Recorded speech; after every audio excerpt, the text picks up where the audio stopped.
ضیاء حیات کے ناظرین، سامعین اور حاضرین کو السلام علیکم ورحمۃ اللہ وبرکاتہ۔ آج میری ویڈیو کا جو موضوع ہے وہ ہے امر بالمعروف و نہی عن المنکر، یعنی نیکی کا حکم کرو اور برائی سے روکو۔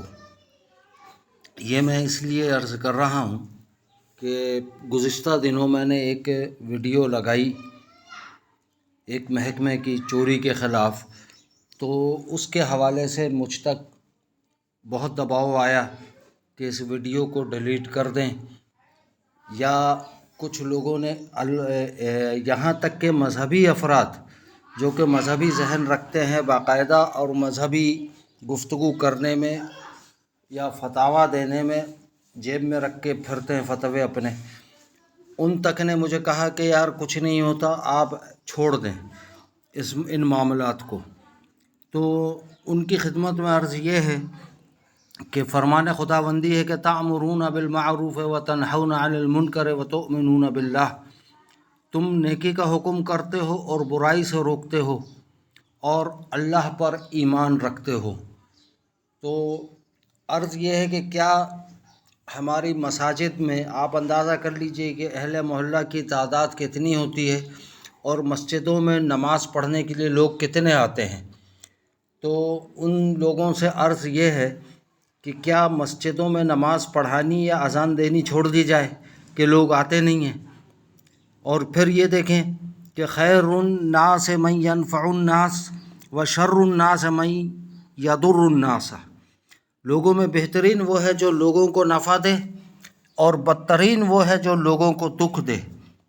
اور فرمایا تؤمنون باللہ، یعنی تم لوگ اللہ تعالیٰ کی وحدانیت پر ایمان رکھتے ہو اور اس پر ثابت قدم بھی رہتے ہو، اور تم اقرار کرتے ہو کہ حضرت محمد مصطفیٰ صلی اللہ تعالیٰ علیہ وآلہ وسلم اللہ کے نبی ہیں۔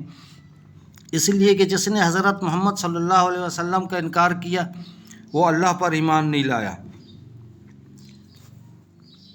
کیونکہ ایسا کرتے وقت وہ سمجھتا ہے کہ آپ نے معجزات اپنی طرف سے پیش کیے۔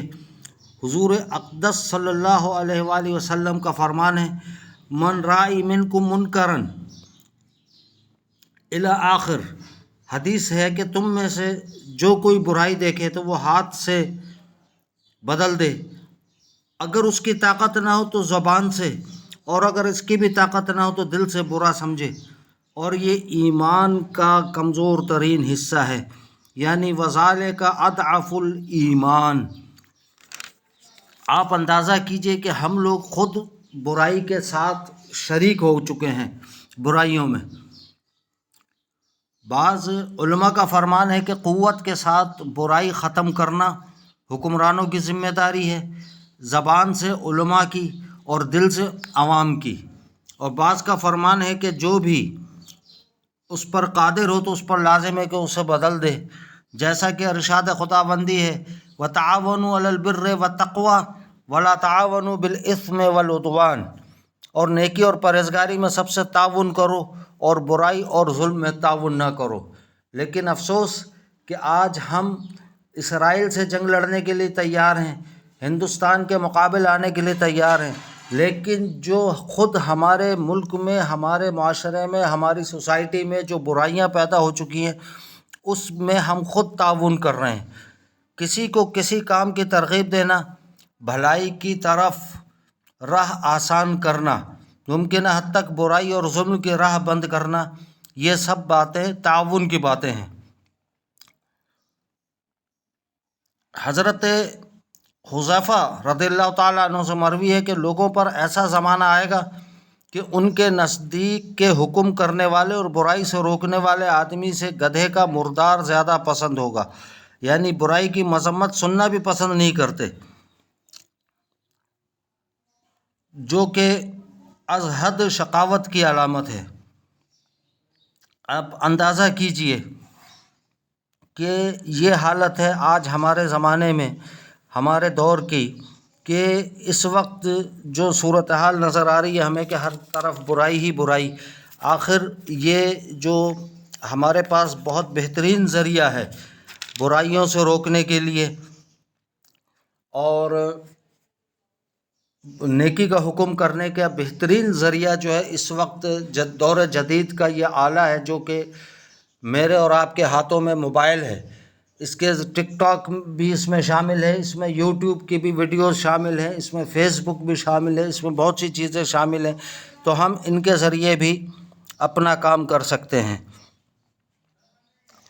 جناب عائشہ صدیقہ رضی اللہ تعالیٰ عنہ سے مروی ہے کہ جناب رسول کریم صلی اللہ علیہ وآلہ وسلم نے فرمایا، اللہ تعالیٰ نے اس بستی پر عذاب بھیجا جس میں 18,000 ایسے نیک آدمی تھے جن کے اعمال انبیاء علیہ السلام کی طرح تھے. میں نے پوچھا اے رسول اللہ یہ کیوں؟ فرمایا اس لیے کہ وہ اللہ کی خاطر غصہ نہ کرتے، نیکی کا حکم نہ کرتے اور برائی سے نہ روکتے تھے. یعنی ہم صرف وہ خود نماز و روزے میں مصروف رہے، عبادتوں میں مصروف رہے، لیکن برائی کے خلاف اٹھ کھڑے ہونے کی یا آواز نکالنے کی ضرورت نہیں کی. تو آپ خود اندازہ کر لیں.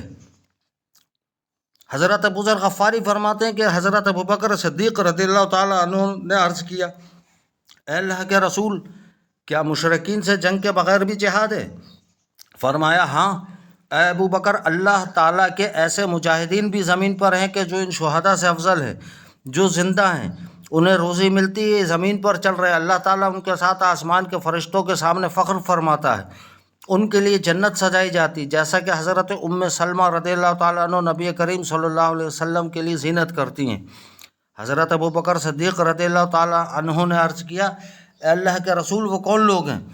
آپ نے فرمایا کہ نیکی کا حکم کرنے والے، برائی سے روکنے والے، اللہ کی خاطر محبت کرنے والے اور اللہ کی خاطر دشمنی رکھنے والے.